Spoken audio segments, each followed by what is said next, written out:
Sasa kwenye ziara hii ya waziri mkuu wa Senegal nchini Morocco, na leo ndio ziara anaianza na atakutana huko na mfalme, au kwa maana kwamba atakutana na viongozi wa huko Morocco, watajadiliana mambo mengi. Swali la kwanza inaweza ikawa kidogo, napo pia hapa utaweka sawa watu. Hii ni ziara ambayo anaifanya kwa sababu ya matukio yaliyojitokeza hivi karibuni ya mchezo wa mpira wa miguu kwenye kombe la AFCON? Hapana. Sio, na nimesikia hivyo pia kwamba watu wamemsikia waziri mkuu wa Senegal Ousmane Sonko anakwenda Morocco, basi watu wameunganisha moja kwa moja na matukio yaliyotokea ya kutokuelewana katika mchezo wa fainali baina ya Morocco na Senegal, fainali ya AFCON, lakini havihusiani. Na kuna wa Senegal ambao wamekamatwa, wako rumande kwa makosa ya kufanya vurugu baada ya mchezo na wakati wa mchezo. Kuna watu vurugu zilitokea na imeonekana, kwa hiyo wako rumande na wana kesi mahakamani kule Morocco kwenye jiji kuu la Rabat. Kwa hiyo watu wanaunganisha kwamba waziri mkuu wa Senegal amekwenda pengine kupatanisha, kujadiliana waachiwe au vinginevyo. Si kweli. Ukweli ni kwamba Senegal na Morocco wana mahusiano makubwa sana. Mashirikiano yao yalianza tangu Novemba 1960. Muda mrefu. Mara tu baada ya uhuru wa Senegal, wakati huo ikiongozwa na Rais Leopold Sedar Senghor, na wakati huo Mfalme Hassan wa pili wa Morocco ambaye ni baba wa huyu mfalme wa sasa. Kwa hiyo uhusiano wao ni wa muda mrefu sana. Sasa kilichotokea ni kwamba mwishoni mwa mwaka jana, kwa maana 2025, tangu hizo fainali zinachezwa, wala hata haijulikani fainali itakuwa ya Senegal na Morocco wala kitu gani, kulikuwa na mkutano. Na tena huu ni mkutano, ni kongamano ama mkutano wa jukwaa la kiuchumi wa mahusiano baina ya Morocco na Senegal. Huu ni mkutano wa 15 unaokwenda kufanyika tarehe 26 na 27. Ndo leo 26 ndio. Leo na kesho. Yes. Kwa hiyo ni leo na kesho. Kwa hiyo tarehe 26 mtu anaona kama kama kuna wiki moja hivi mbele. Yes. Kumbe tarehe zimefika zile za mambo yetu. Sawa. Kwa hiyo ni mkutano wa kawaida wa jukwaa la uchumi la mahusiano baina ya Morocco na Senegal, ambao huu ni mkutano wa 15. Yaani wanafanya kila mwaka. Kwa hiyo wana miaka 15 wanafanya hii mikutano. Ni kongamano la uchumi. Wafanya biashara wakubwa wa Morocco na Senegal na wengine wanakutana. Mara nyingine inafanyikia Dakar, Senegal, nyingine inafanyikia huko Rabat ama mji mwingine wowote. Mara nyingi wanafanyia Marrakesh, mji wa kitalii ule, ama jiji kuu la kibiashara la Casablanca. Kwa hivyo wanafanya kwenye miji tofauti tofauti, na inakwenda ni kwao na huku na kule. Kwa hiyo hayakukuwa na uhusiano, japo kuwa hili halitokosa kuzungumzwa endapo mkutano utakuwa umeanza hiyo leo, na wanaweza wakayazungumza, lakini si lengo la hiyo safari.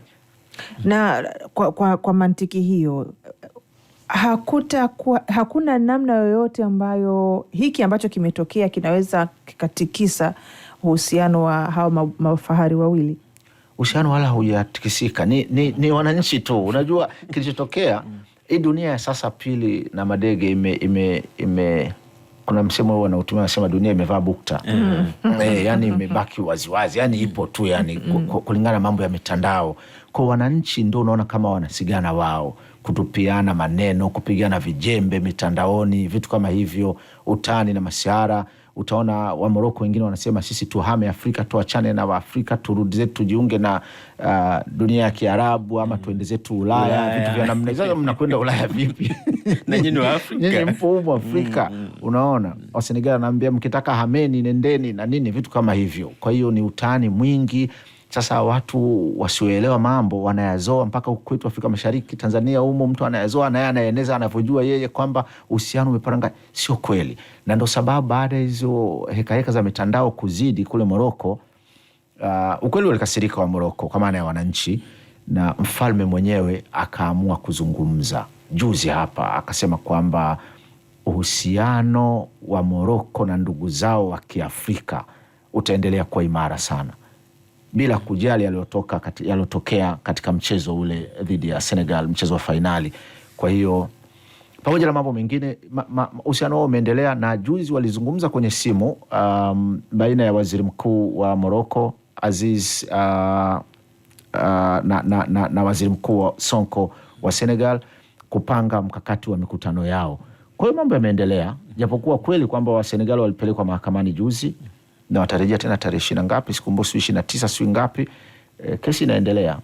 Watajua watamalizaje, na nadhani pengine kwenye mkutano huu inaweza ikawa sehemu ya kuyalainisha kidogo.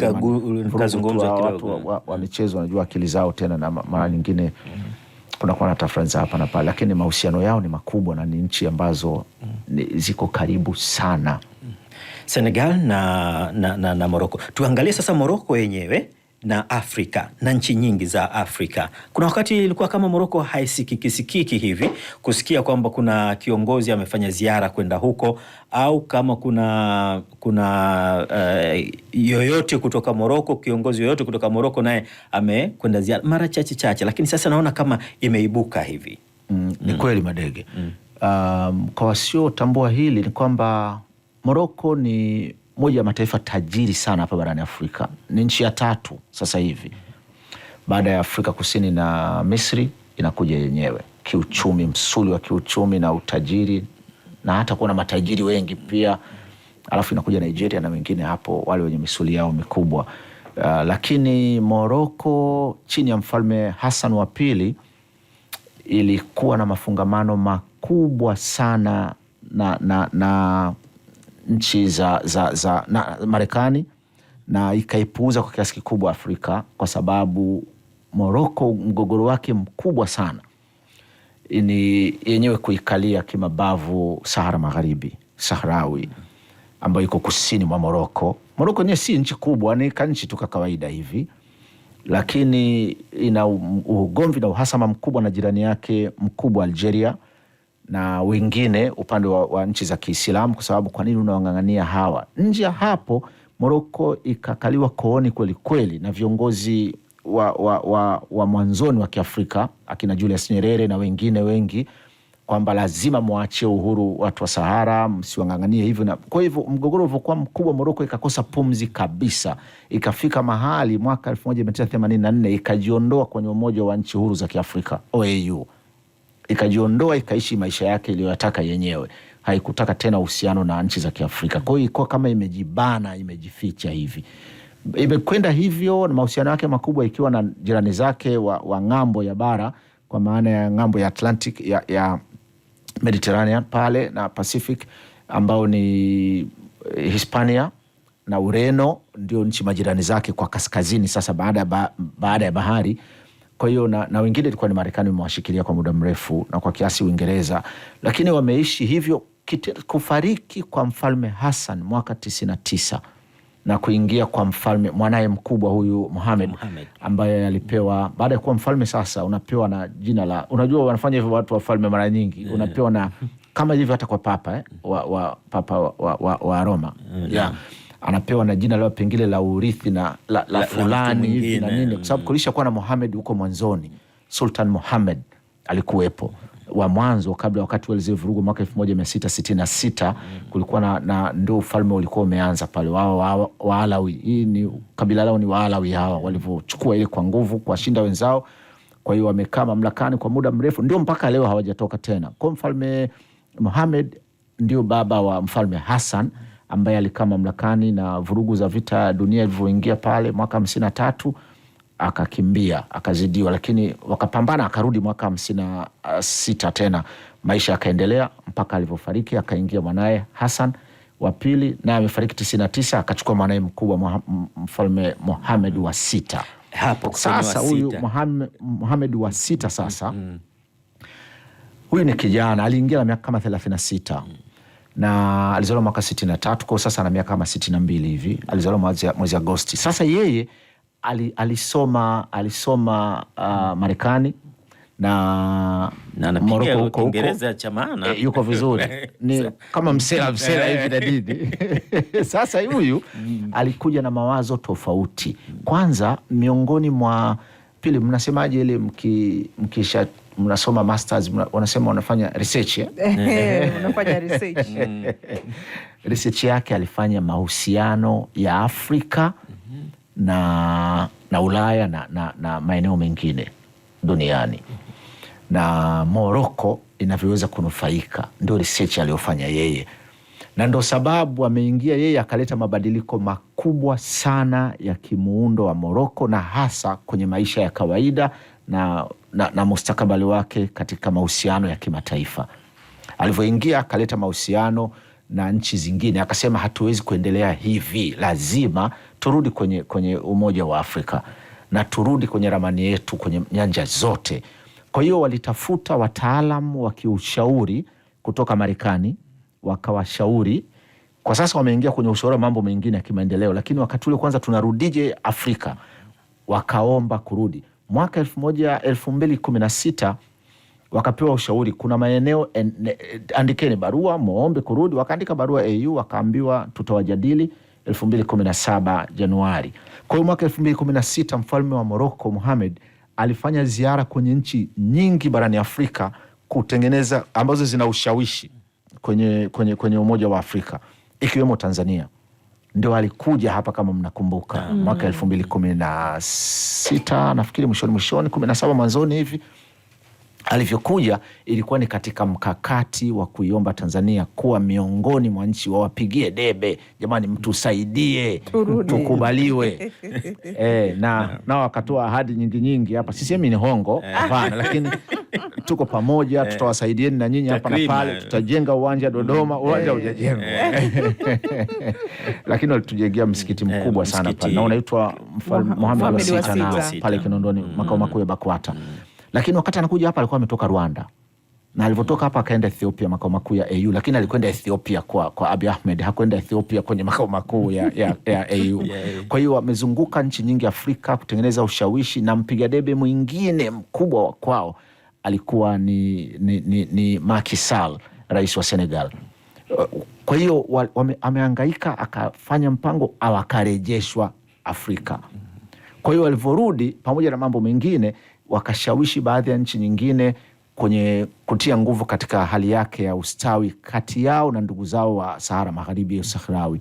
Kwa hiyo mambo yamekwenda vizuri. Baadhi ya nchi za Afrika zimeanza kufungua balozi mpaka kule Al Ayoun, makao makuu ya mji mkuu wa Sahrawi. Kwa maana nyingine, Morocco imerejea Afrika kwa kishindo. Walichokifanya ni pamoja na ni huyu mfalme mwenyewe Mohamed wa Sita, kwa sababu ni kijana, amekuwa na ushawishi mkubwa. Wametengeneza pesa nyingi. Morocco ina viwanda vingi sana, ina shughuli nyingi za kilimo na mambo mengine. Kwa hiyo imesaidia kurudisha nguvu yake. Sasa hawakuishia hapo, wameingia kwenye mambo ya michezo. Huku ndiko kwingine kunakuza majina ya nchi. Kwa hiyo kule wamewekeza kwa nguvu kubwa sana. Morocco wameingia mpaka kwenye kuomba kuandaa kombe la dunia. Waliomba wenyewe peke yao, lakini ikaonekana subirini, kuna wengi wameomba na nyinyi kwa sababu mko majirani, kwa sababu basi tunaomba, mkitunyima pekee basi tunaomba tushirikiane na ndugu zetu wengine. Wakazishawishi. Ni Morocco, ni kuhakikishie, so Hispania ama Ureno. Ni Morocco iliyozishawishi Ureno na Hispania kwamba tugombee pamoja, kwa sababu imeonekana pekee yetu kama FIFA wanatuwekea ngumu, wala wakakubali. Kwa hiyo walivyonyima basi tuna bidi yetu hii hapa. Kwa hiyo wamekubaliwa. Kwa 2030 Morocco inaandaa kombe la dunia. Sio kwamba itaomba, imeshakubaliwa yenyewe kwa pamoja na majirani zake walioko upande wa pili wa bara, kwa maana Ureno na kwa hiyo wamepiga hatua kubwa sana. Mambo yao ni mazuri. Tunakupa dakika 2 kidogo tu utueleze hapa kidogo tu kwamba pia kunaonekana kama kuna baadhi ya wananchi wa Morocco hawataki kuendeshwa kifalme. Unaona sasa mambo, akitoka baba anaingia mtoto, akitoka mtoto, na sasa tayari hata Mohamed mwenyewe wa Sita na mwanae ambaye naye pengine ndo anatengenezwa hivyo. Yule kijana yule hakuna namna watamzuia, yule ndo atakuwa mfalme. Waliko kwenye mstari ni wawili, ni huyo Hassan, yule bwana mdogo alifanya uzinduzi wa AFCON, iliyozinduliwa yule ndio mfalme ajaye endapo baba yake akifa. Yes, akifa yeye kwanza, huyo kijana mrithi anaitwa Prince Rashid, mdogo wake mfalme. Yes, ndio imekaa hivyo kwenye foleni ya Waalawi watakaokuja. Kwa hiyo yule Prince Rashid ndio alikuja siku ya fainali, alikuwepo pale siku ya fainali, alikuja yule Prince Rashid. Ndio yule umeona mfalme kakaa pale akaambiwa na yule Mosepe, basi wapakabidhi kombe, akasema we wape tu yani mtaratibu hivi. Yule ndio mtoto wa mwisho wa mfalme Hassan wa pili, mdogo wake na yeye alizaliwa mwaka 70 yule. Kwa hiyo ilivyo sio kwamba wanapinga ufalme wa Morocco, hawana shida na ufalme, ila huyu mfalme wa sasa ndio wanayempinga. Hawampingi kwamba hafai, ila wanamwambia apunguze kuleta mambo ya magharibi, unawaharibia Uislamu wao, utamaduni wa Kiislamu, kwa sababu ameruhusu mambo mengi ya kimagharibi ndani ya Morocco. Kuna vitu vingi vimeachiwa tu, kwa hiyo ukienda Morocco ni kama uko Ulaya tu. Kwa hiyo sasa wale wa Morocco wa kawaida ndio waambia inawezekanaje haya mambo hayafai na nini, lakini kiukweli wamejiweka vizuri. Kingine tu ni hivyo, kila kitu ni unasikia Mulai Hassan, Mulai Rashid, Mulai nani, Mulai. Alafu ile Mulai kwa wanaosikiliza na wanaofuatilia hizi tamthilia kwenye Azam 2 zile za Kituruki, wale watoto wanaitwa nani, wale watoto wa Shahzad, wanasema Shahzad nani. Kwa wenyewe huko wanaita Mulai Hassan. Wazungu wa Kiingereza ndio wanasema prince ama princess. Kwa kwao wenyewe wanaita Mulai badala ya kusema prince ama kumwita Shahzad. Sasa wale walikuwa wanajua Mulai ni jina lake. Mulai mwingine wanajua ni Mulai ni jina la mtu. Kwa hiyo ni vizuri tuweke sawa kwamba ile Mulai ni prince. Kwa hiyo yule Mulai Hassan ndio mfalme ajaye endapo baba yake atafariki. Asipofariki, akifariki yeye kwanza, huyu Mulai Hassan maana yake baba mdogo ndo anaitwa Mulai Rashid ndio anachukua nchi.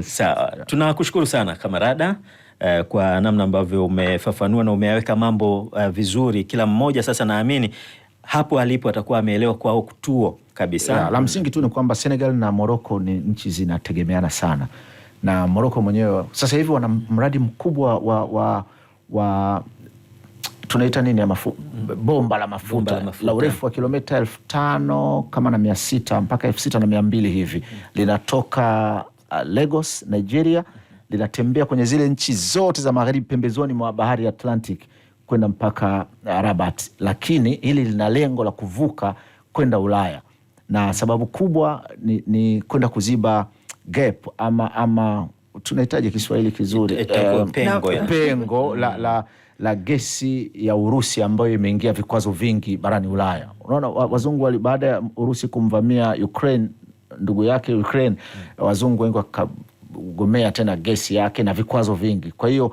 ili wapate gesi wanaitoa wapi nyingine? Kwa wakaingia makubaliano na Morocco, Morocco ikaingia makubaliano na Nigeria na nchi nyingine za Afrika Magharibi. Usitulia. Nchi nyingine za Afrika Magharibi.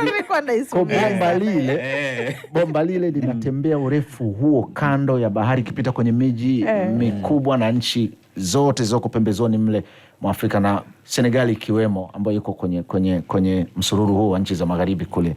Kwa hiyo wana miradi mingi na mikubwa sana kwa manufaa ya nchi hizo mbili, lakini pia nchi nyingi za Afrika Magharibi na Afrika kwa ujumla. Na hili bila shaka nalo pia litakuwa ni miongoni mwa yatakayojadiliwa.